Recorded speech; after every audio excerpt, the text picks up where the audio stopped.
Let us open our ears, our minds, our imaginations, and our souls as we listen across time and space and seek to hear this story for the first time today. Our readings from the Gospel this morning are Luke 15:13 and 11b to 32i. Now all the tax collectors and sinners were coming near to listen to him, and the Pharisees and the scribes were grumbling and saying, "This fellow welcomes sinners and eats with them." So he told them this parable. There was a man who had 2 sons. The younger of them said to his father, "Father, give me the share of the property that will belong to me." So he divided his property between them. A few days later, the younger son gathered all he had and traveled to a distant country, and there he squandered his property in dissolute living. And when he had spent everything, a severe famine took place throughout the country, and he began to be in need. So he went and hired himself out to one of the citizens of that country, who sent him to his fields to feed the pigs.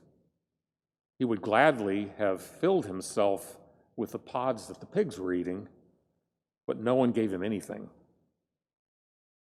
When he came to himself, he said, "How many of my father's hired hands have bread enough and to spare?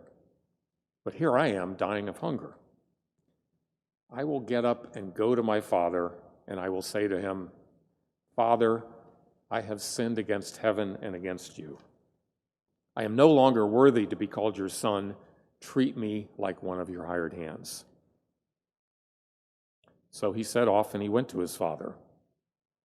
But while he was still far off, his father saw him and was filled with compassion. He ran and put his arms around him and kissed him. Then the son said to him, 'Father, I have sinned against heaven and before you. I am no longer worthy to be called your son.' But the father said to his slaves, 'Quickly, bring a robe, the best one, and put it on him. Put a ring on his finger and sandals on his feet. And get the fatted calf and kill it, and let us eat and celebrate. For this son of mine was dead and is alive again. He was lost and is found.' And they began to celebrate. Now his elder son was in the field, and when he came and approached the house, he heard the music and the dancing. He called one of the slaves and asked what was going on. He replied, 'Your brother has come, and your father has killed the fatted calf because he has got him back safe and sound.' Then he became angry again and refused to go in. His father came out and began to plead with him, but he answered his father, 'Listen, for all these years I've been working like a slave for you, and I have never disobeyed your command. Yet you have never given me even a young goat that I might celebrate with my friends. But when this son of yours comes back, who has devoured your property with prostitutes, you killed the fatted calf for him.' Then the father said to him, 'Son, you are always with me, and all that is mine is yours. But we had to celebrate and rejoice, because this brother of yours was dead and has come to life. He was lost, and now he has been found.'" The good news of Jesus Christ.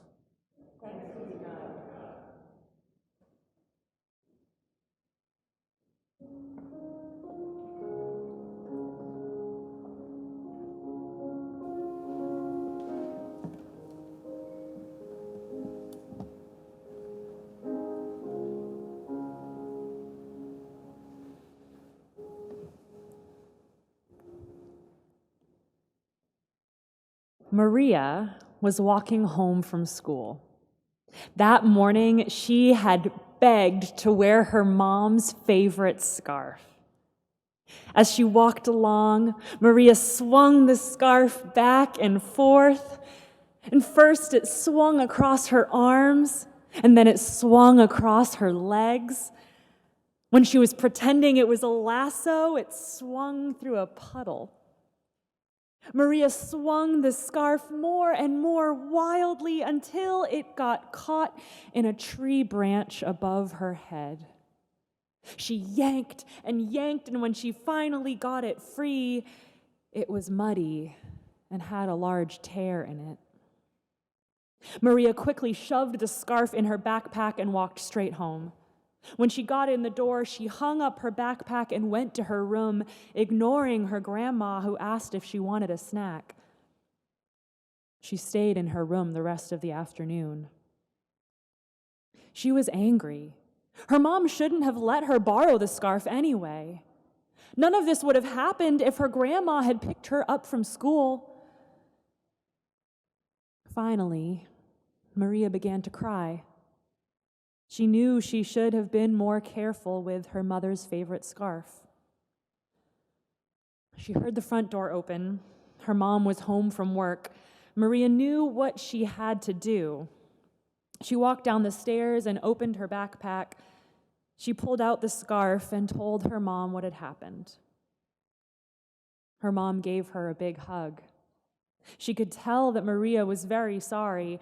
Maria's mom told her that she was glad that Maria had been honest. She also told Maria that she loved her more than any scarf. A prayer. God, you love us more than we can even imagine. We are glad that you always want what is best for us. Sometimes that means we have to do difficult things in order to make things right. Give us courage when we need to say we are sorry. A prayer for the helpers. And may the words of our mouths and the meditations of our hearts be truly acceptable in your sight, O God, our rock and our Redeemer. Within this congregation and without, we have varying degrees of familiarity and comfort with the practice of confession. We confess every week here in worship, and some of us might have grown up confessing personally to a parish priest or to a ward bishop. Others might have spent agonizing hours on their fourth step, their fearless moral inventory. Still others might have grown up being told that their very existence was sinful and needed to be confessed, which I want to say right now that you never need to apologize for being the you that God made you to be. Nothing that God made is unholy. And even though we may all have different comfort levels and familiarity with the language of sin, I think I can safely assume that all of us have experience with sin, with making mistakes, with rupturing or straining a relationship, even if only with yourself, or with regret and with guilt.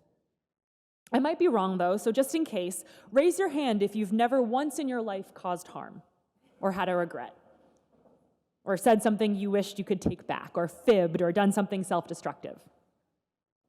No one? That's what I thought. Sin is a universal aspect of the human experience. Anyone remember the children's book, Everybody Poops? Well, I'm here to tell you what you already know to be true. Everybody sins. One of the lessons of the parable of the lost son is that confession is the bridge from the guilt or even shame of sin to restoration and peace.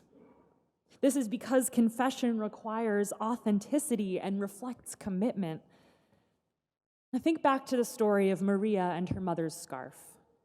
True reconciliation requires authenticity in order for the full cycle of rupture and repair and grace to circle through and restore wholeness. Imagine Maria had fibbed and said that the wind had blown the scarf off of her and into the tree, and that's how it was torn.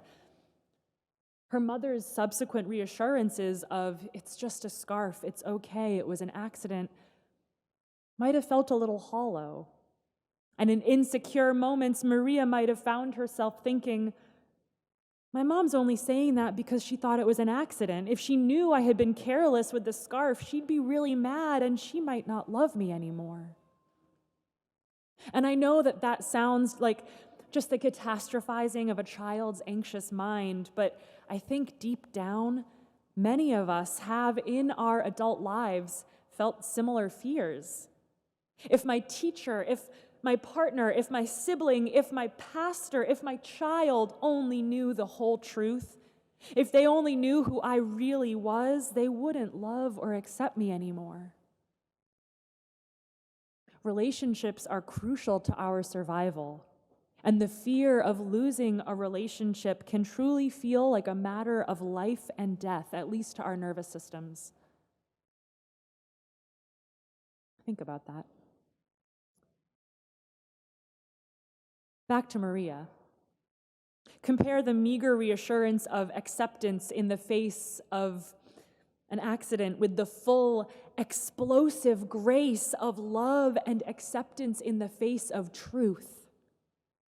Being loved and accepted for who we are has much more of a liberating effect on our souls when we are open and honest about who we are, both with ourselves and with others.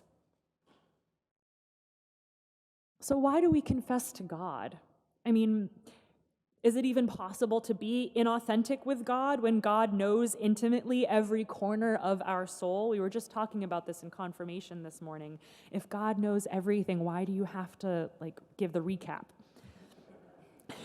I mean, just as the father in this story probably already knew through the grapevine that his son had squandered his inheritance living recklessly, God already knows everything that's happened. Well, see, that's the other part of confessing.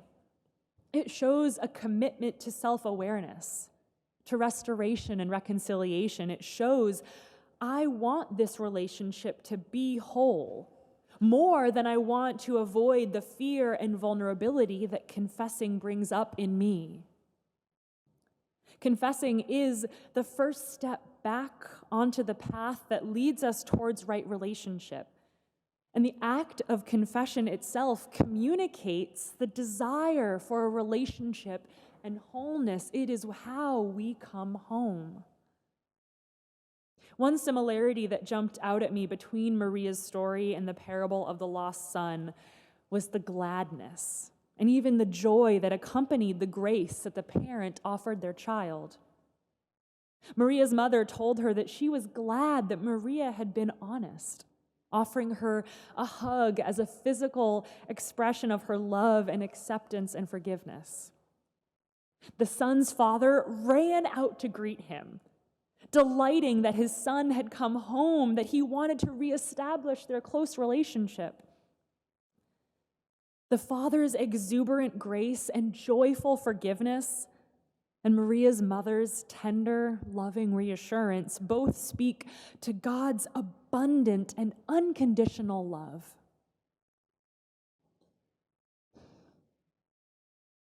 It was a lot harder for the older son to forgive his sibling, as forgiveness doesn't always come easily to us human beings, nor should it ever be forced.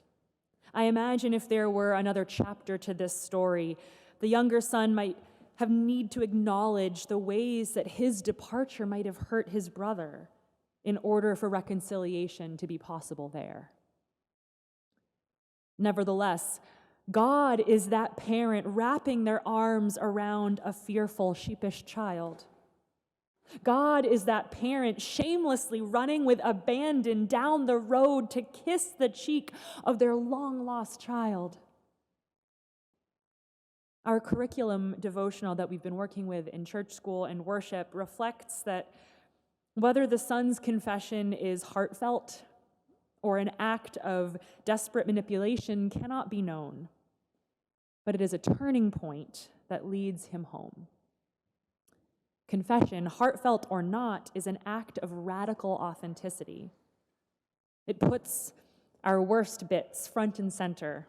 Without any real protection from scrutiny or judgment, it shines a light on those things that we wish were not a part of us or a part of our story, forcing us to show the entirety of ourselves.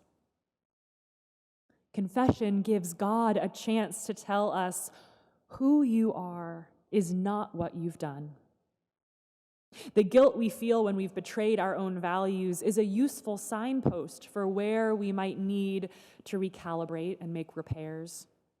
Guilt tells us, I've done something wrong. Shame tells us, I am wrong. And it's easy to intertwine our actions with our identity in a painful spiral of shame and isolation. Confession stops that cycle. It opens us up to the reality of forgiveness and acceptance. God says to us, you are my beloved child. You are not wrong. I love you as much as I did the moment you were created, which is more than you can possibly imagine. I want to be in relationship with you no matter what. My love for you is unconditional. We'll figure this out together. There's lots to make right, but for now, give your soul a rest and let me celebrate your turning back towards me. So maybe, as we look towards Advent, which begins 2 weeks from today, how did that happen? Maybe in these next couple weeks, we can each try to identify one relationship that we wish to turn back towards and heal. It can be a relationship with ourself, or with a neighbor, or with society, or with God. And we can practice identifying our part in its rupture. And if we're feeling extra courageous or just want to taste that incredible liberation of acceptance, we can confess. And then we can celebrate. For what has died has come alive again. What was lost has been found. Amen.